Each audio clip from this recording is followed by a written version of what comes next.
Ante la controversia por el camino que debe tomar la reforma a la salud en el Congreso, el gobierno tomó partida y ordenó el trámite como ley ordinaria. El proyecto empezará su discusión por las comisiones séptimas.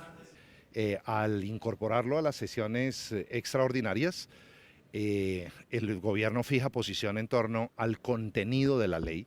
Es una ley en esencia ordinaria que desarrolla la ley estatutaria 1751 del año 2015. No modifica la definición ni el contenido principialista, es decir, no modifica los principios ni la definición del concepto del derecho fundamental de salud. La decisión se dio luego de conocerse un concepto jurídico de la oficina del presidente del Senado que concluyó que el proyecto no cambia el núcleo esencial del derecho a la salud. Una visión con la que no coinciden muchos congresistas, incluso aquellos que hacen parte de la coalición del gobierno. El presidente Gustavo Petro insistió múltiples veces en su discurso que de lo que se trata la reforma a la salud es justamente de garantizar el acceso a un derecho universal a la salud. Es decir, si el presidente ve este proyecto como la garantía de un derecho, no se entiende cómo el gobierno insiste en que no se le debe dar tratamiento de ley estatutaria y sí de ley ordinaria. La Corte ha reconocido que la salud no es como se discutió en la Ley 100 del 93 como un derecho de segunda generación, sino que ahora la Corte, bajo jurisprudencia, ha dicho que es un derecho fundamental. Por lo tanto, si esta reforma afecta a un derecho fundamental, necesita ser discutida no como una ley ordinaria, sino como una ley estatutaria. No obstante, entre constitucionalistas hay opiniones divididas frente al trámite. Que inicialmente la Ley 100 de 1993 fue una ley ordinaria. Posteriormente, la Corte Constitucional cambió su posición en el sentido de considerar la salud ya no como un derecho económico y social, sino como un derecho fundamental. Los derechos fundamentales deben ser regulados por ley estatutaria. Sin embargo, no todo debe ser en materia de esa ley. No todos los asuntos vinculados con la salud requieren de este trámite. Ya existe la Ley Estatutaria 1751 de 2015 que regula el derecho fundamental a la salud. Cosa distinta es la regulación de la prestación del servicio de salud. Eso es por ley ordinaria, así como las modificaciones a la Ley 100, que también es una ley ordinaria.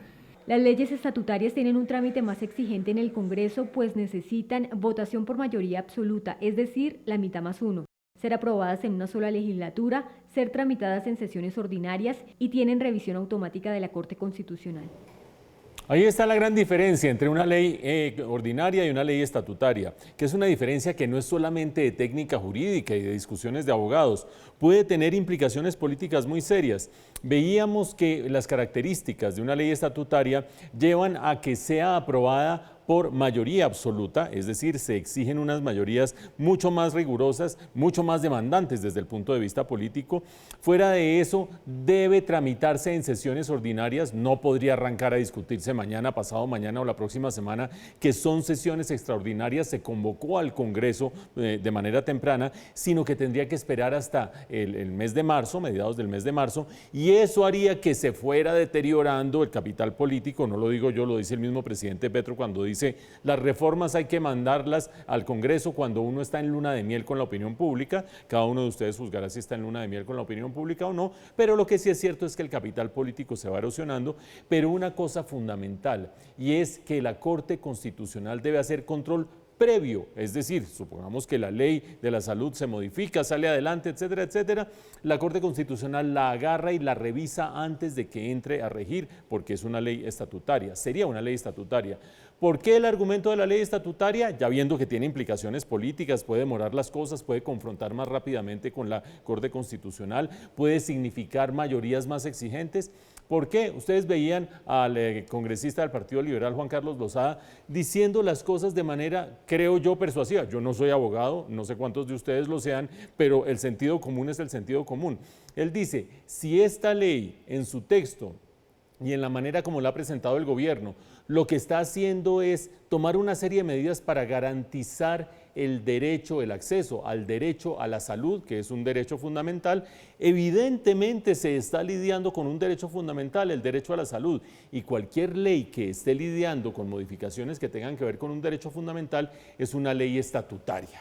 Por lo tanto, creo yo que se le está sacando el cuerpo un poco, por lo menos a la lógica, por lo menos al sentido común. Y un comentario sobre las otras dos leyes que estábamos discutiendo al comienzo del noticiero, de la máxima importancia. Una de ellas para la seguridad ciudadana, todos sentimos inseguridad, nos vemos agobiados, etcétera, etcétera. Pues no, ahí va la ley de humanización que dice que hay que rebajar penas, que hay que ser más blanditos, que hay que liberar la sobrepoblación de las cárceles. Bueno, vamos a ver cómo evoluciona eso. Pero la ley de sometimiento, fundamental, va a ser objeto de discusión en este noticiero y en toda la opinión pública en los próximos días. No porque sea la primera vez que el Estado negocia con bandas criminales, ha sucedido en el pasado, sino porque me parece que es de una ingenuidad infinita de poner como uno de los requisitos desmantelar la estructura criminal y el negocio. Yo quiero ver cuántos de los que se someten desmantelan el negocio del narcotráfico, por poner un ejemplo.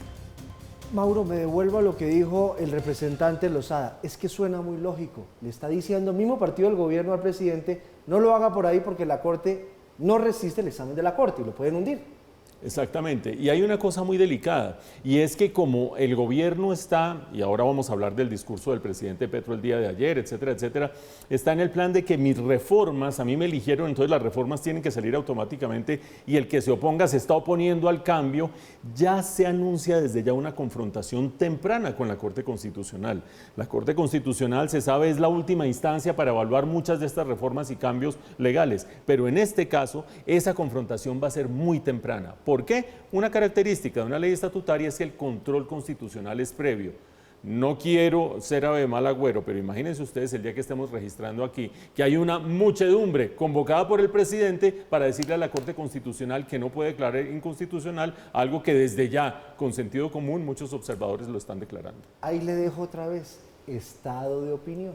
Así es. Estado de opinión. Sí, se pregunta uno si hay un afán excesivo del gobierno, ¿no? Que está buscando un camino que ya le están diciendo hasta sus propios partidarios que puede ser más Acuérdese complicado. lo que pasó con el estado de opinión y Álvaro Uribe Vélez, que la Corte le dijo no a la segunda reelección, no y punto. Pues Por como más tiene estado de que opinión ser, que tenga, no y punto. Como Así tiene es. que ser una democracia con separación de poderes. Esperaría uno que la Corte pues aquí funja de la misma manera en caso de que aplique.